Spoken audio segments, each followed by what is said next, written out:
Au sommet d'une colline couverte d'oliviers centenaires vivait Dolores, une femme qui, malgré son grand âge, gardait un regard ferme et serein. Veuve depuis de nombreuses années et avec ses enfants éloignés, elle menait une vie simple, soutenue par la foi qui l'accompagnait depuis son enfance. Sa maison, petite et modeste, était entourée d'un jardin qui, même en temps difficiles, résistait à l'épreuve du temps, lui apportant subsistance et joie. Chaque matin, avant même que le soleil n'effleure l'horizon, elle s'agenouillait devant un petit autel dans sa chambre et murmurait ses prières. C'est là, dans la solitude de la colline, qu'elle trouvait sa véritable compagne, Dieu. Les voisins l'admiraient pour sa générosité. Nombreux étaient ceux qui empruntaient la route escarpée à la recherche d'un mot de réconfort et ne repartaient jamais les mains vides. Un morceau de pain, une tasse de thé chaud ou simplement un sourire sincère étaient offerts comme s'il s'agissait de trésors. Malgré les rides marquées par le temps, son visage rayonnait d'une paix rare. « Dieu n'abandonne jamais ceux qui ont confiance en lui », répétait-elle chaque fois que quelqu'un lui demandait comment elle parvenait à vivre seule dans ce lieu isolé. Sa foi était un bouclier contre toute peur, et son cœur débordait d'amour pour ceux qui l'entouraient. Même avec son âge avancé, Dolores tenait absolument à s'occuper de son jardin avec dévouement. Là poussaient de robustes figuiers, des plants de romarin et de petits parterres de légumes qu'elle partageait avec les plus nécessiteux. Mais depuis quelques mois, quelque chose d'étrange se produisait. Le sol, autrefois fertile, semblait épuisé, et les récoltes commençaient à diminuer. Le travail se doublait, mais le rendement se faisait de plus en plus maigre. Peut-être était-ce l'âge, peut-être le climat, ou peut-être simplement une épreuve de plus envoyée par Dieu. Malgré tout, elle poursuivait ses journées sans se plaindre, convaincue que tout avait un but. Le village en contrebas de la colline traversait également des moments difficiles. Les hivers semblaient plus rigoureux, et la terre ne donnait plus de fruits comme autrefois. De nombreux habitants commençaient à s'interroger sur l'avenir, craignant l'arrivée de périodes de disette. Mais Dolores, avec sa foi inébranlable, restait ferme. « Le Seigneur pourvoira », disait-elle, même en voyant ses réserves diminuer. Malgré les difficultés, elle ne refusait jamais son aide à quiconque frappait à sa porte.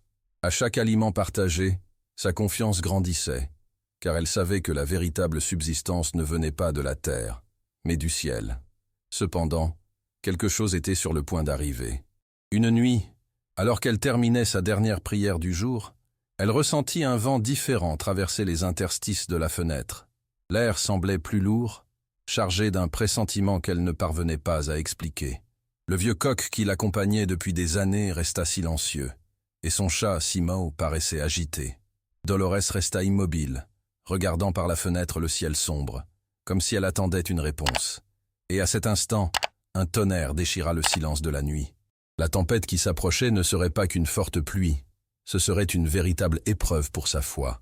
Le ciel, autrefois parsemé d'étoiles, s'assombrit dans une obscurité menaçante. De lourds nuages planaient au-dessus du village, et un vent tranchant soufflait avec une force inhabituelle. Assise dans son fauteuil à bascule, Dolores sentit un frisson parcourir son échine. Son cœur, bien que serein, semblait pressentir que cette nuit serait différente des autres. Elle se leva lentement, alluma une bougie devant l'image de Notre-Dame et murmura une prière. « Seigneur, que ta volonté soit faite. » Dehors, les premières gouttes de pluie commencèrent à taper contre la fenêtre, douces d'abord, avant de se transformer en un rideau dense d'eau et de vent. Le vent hurlait, comme s'il tentait d'arracher la petite maison du sol. Des éclairs zébraient le ciel, illuminant par intermittence le paysage martelé par la tempête. Dolores se précipita pour bien fermer les fenêtres, tandis que Simon, le chat, se réfugiait sous la table.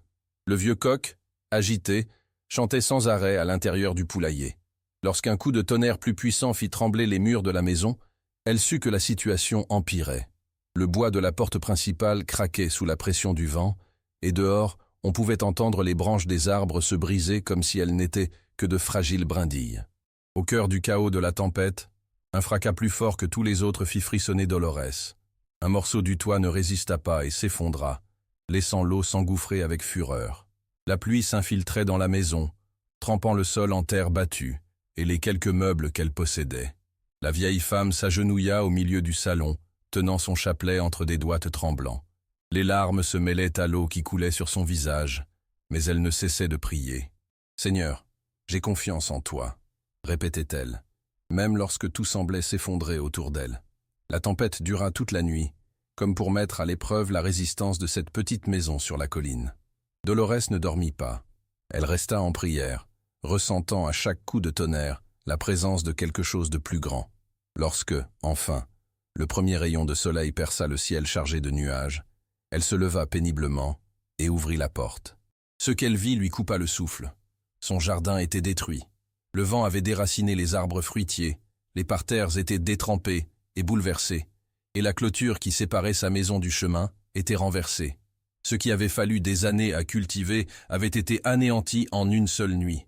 Mais même face à la dévastation, Dolores ne se désespérait pas.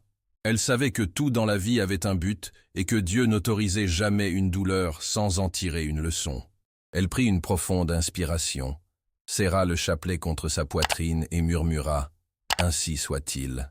Elle savait que des temps difficiles viendraient, que l'hiver ne pardonnerait pas son manque de provisions et que la faim pourrait devenir une réalité.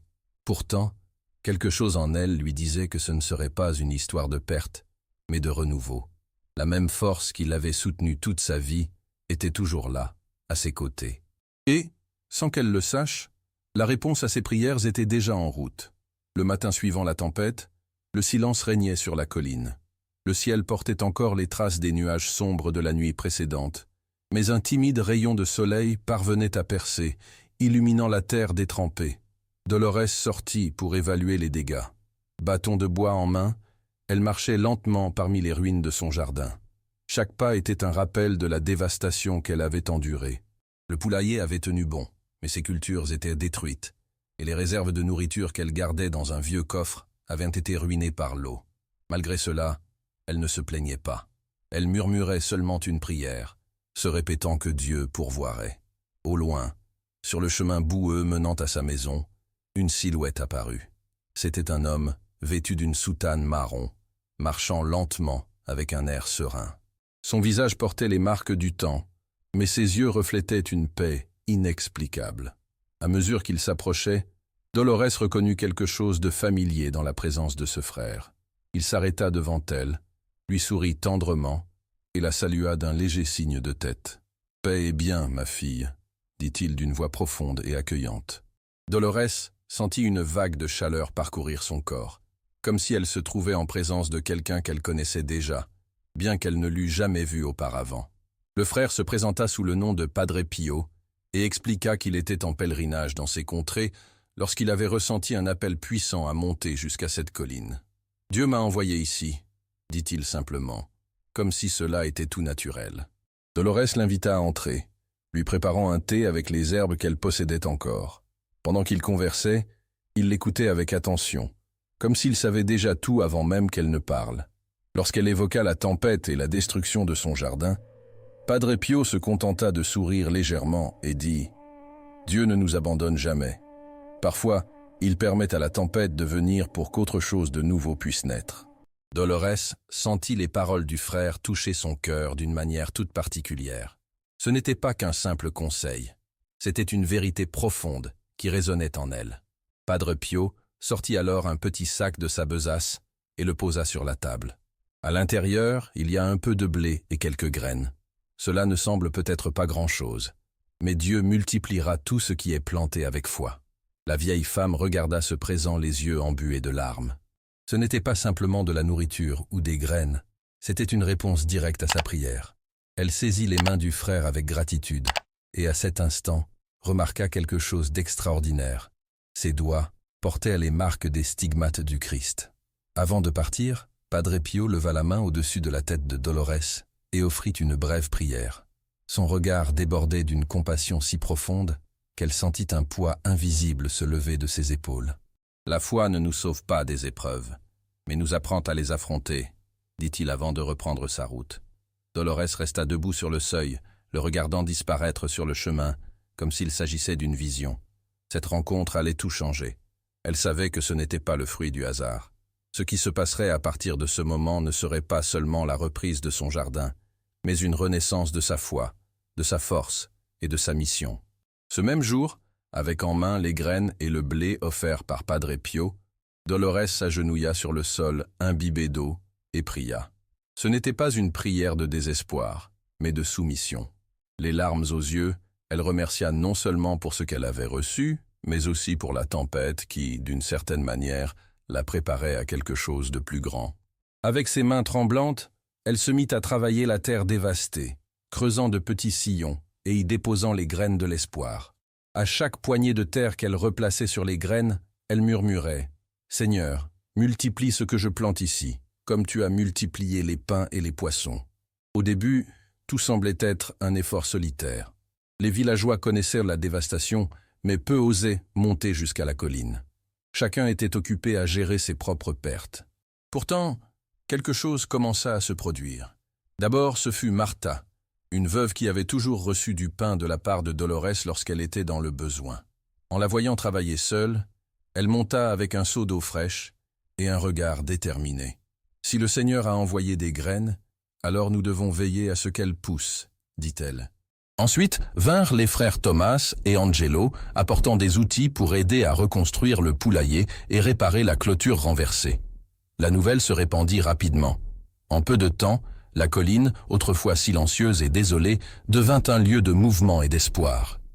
Des femmes apportaient des seaux de terre fertile, des enfants aidaient à disperser les graines et des hommes érigeaient les poteaux arrachés par le vent. Tout cela parce qu'une femme de foi n'avait jamais abandonné. Même ceux qui, auparavant, n'étaient pas proches de Dolores, commençaient à sentir qu'ici, sur ce petit morceau de terre bénie, quelque chose de grand se produisait. « C'est un miracle », murmuraient certains. Les jours passèrent, et la terre commença à répondre aux efforts collectifs. De petits bourgeons apparurent, fragiles mais déterminés à pousser. Dolores observait chaque nouvelle feuille, les yeux embués. Ce n'était pas seulement un jardin qui reprenait vie, mais toute une communauté renaissait avec lui. Autour de la modeste table de sa maison, les gens se rassemblaient pour partager non seulement la nourriture, mais aussi des histoires, des prières et leur foi. Le vent qui autrefois apportait la destruction soufflait désormais en douceur, portant avec lui rires et chants. Dolores comprit alors le sens des paroles de Padre Pio. Dieu ne nous abandonne jamais. La tempête, qui semblait être une malédiction, était en réalité un appel. Ce qui avait commencé comme une tragédie s'était transformé en une bénédiction. Son jardin ne serait pas seulement restauré, mais il fleurirait d'une manière qu'elle n'aurait jamais imaginée. Et plus encore, sa solitude s'estompe.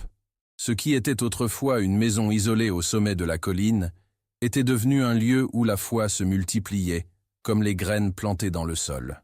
Les jours passèrent, et ce qui avait été un champ dévasté commença à montrer des signes de renouveau. Les premières feuilles vertes pointèrent du sol, fragiles mais résistantes. Le blé que Padre Pio avait apporté germait avec une rapidité surprenante, comme s'il était enveloppé d'une bénédiction invisible. Chaque matin, Dolores sortait pour observer son jardin, le cœur empli de gratitude. Les villageois continuaient à monter la colline, certains pour aider, d'autres simplement pour voir de leurs propres yeux ce qu'ils appelaient le miracle des graines. L'impact de la tempête était encore visible dans les maisons et les cultures du village, mais quelque chose avait changé. Inspirés par Dolores, les voisins commencèrent à s'entraider, partageant ce qu'ils avaient et reconstruisant ensemble ce qui avait été perdu. De petits gestes de bonté se multipliaient, créant une chaîne de solidarité qui n'existait pas auparavant. Le boulanger apportait des sacs de farine pour ceux dans le besoin, le cordonnier réparait les bottes sans rien demander, et même ceux qui avaient peu trouvaient quelque chose à offrir. La foi de cette vieille femme s'était répandue telle une flamme qui réchauffe et illumine. Dolores ne se voyait plus comme une femme seule sur la colline. Au contraire, chaque matin, en ouvrant sa porte, elle trouvait quelqu'un prêt à aider ou simplement à partager un moment de prière. La restauration de sa maison et de son jardin était devenue le symbole de ce que la foi pouvait accomplir. En se livrant à la volonté de Dieu, sans désespoir ni révolte, il répondit en abondance, non seulement pour elle, mais pour tous ceux qui l'entouraient. Son foyer s'était transformé en un refuge, un lieu où l'on trouvait plus que du pain et de l'eau, mais aussi du réconfort et de l'espoir. Padre Pio revint la voir quelques semaines plus tard. En constatant la transformation qui s'était opérée, il sourit comme s'il avait toujours su que tout se passerait ainsi. Il s'assit avec Dolores sur la véranda de sa maison, et pendant quelques minutes, Ils restèrent en silence, observant le jardin qui fleurissait. « Ce qui a été détruit est revenu plus fort encore, » dit-il avec une lueur sereine dans les yeux. Elle acquiesça, tenant son chapelet avec tendresse. « C'est Dieu qui a fait tout cela. » Le frère posa alors sa main sur celle de Dolorès et répondit doucement. « C'est ta foi qui a permis qu'il agisse. » Tout le village reconnaissait qu'il s'était passé quelque chose d'extraordinaire sur cette colline. Ce qui semblait être un désastre irrémédiable s'était transformé en un témoignage vivant du pouvoir de la prière et de la bonté. Dolorès n'était plus simplement une veuve solitaire, mais une matriarche spirituelle pour tous ceux qui l'entouraient. Et en regardant le ciel, elle savait que rien de tout cela n'aurait été possible sans la grâce de Dieu et la visite inattendue d'un humble frère qui, d'une certaine manière, semblait toujours être là où il était le plus nécessaire. Le jardin fleurit au-delà de tout ce que quiconque aurait pu imaginer. Les jeunes pousses, autrefois si fragiles, étaient désormais de robustes tiges de blé, d'herbes et de légumes sains. Les figuiers, autrefois éprouvés par la tempête, produisirent des fruits doux et abondants. Ce que Padre Pio avait apporté, bien que semblant peu aux yeux des hommes, se multiplia de manière inexplicable.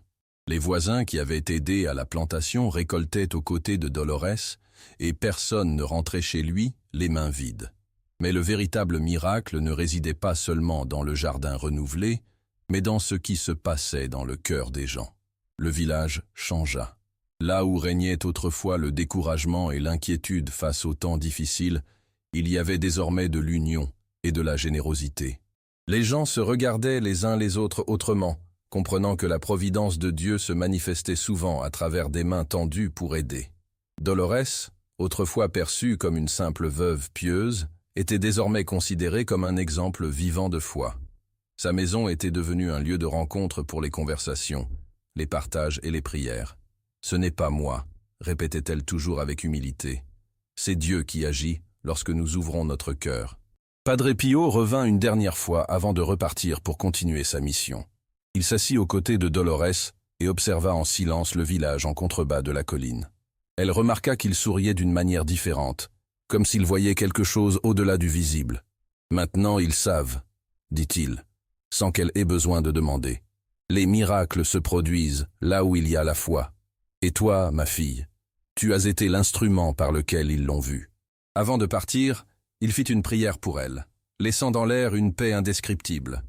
Lorsqu'il prit congé, Dolorès sentit que cette rencontre serait à jamais gravée dans son âme. Les années passèrent, mais l'histoire de Dolorès et du miracle des graines ne fut jamais oubliée. À chaque nouvelle génération, quelqu'un montait la colline pour entendre parler de la tempête, de la visite du frère et de la multiplication des fruits. Certains disaient que même après bien des années, la terre semblait plus fertile qu'ailleurs. D'autres, en visitant la maison de la vieille, ressentaient une paix inexplicable, comme si une présence invisible y habitait encore. Et ceux qui avaient connu Padre Pio juraient que cette rencontre n'était pas l'œuvre du hasard, mais un appel direct de Dieu. Dolorès vécut ces dernières années entourée d'amour et de gratitude. Elle ne se sentit plus jamais seule, car elle savait que Dieu était avec elle à chaque aube. Et lorsqu'elle quitta finalement ce monde, son histoire continua d'être racontée, inspirant ceux qui doutaient du pouvoir de la foi. Jusqu'à aujourd'hui, quand le vent souffle doucement sur la colline, certains disent que c'est comme une bénédiction, un rappel que les miracles ne se produisent pas seulement lors des grands événements, mais dans les petits gestes d'amour, de bonté et de confiance en Dieu. Si cette histoire a touché votre cœur, partagez-la avec quelqu'un qui a besoin de ce message de foi. Abonnez-vous pour d'autres histoires inspirantes de miracles et de dépassements. Rejoignez notre communauté pour renforcer votre foi et vous inspirer avec de véritables témoignages.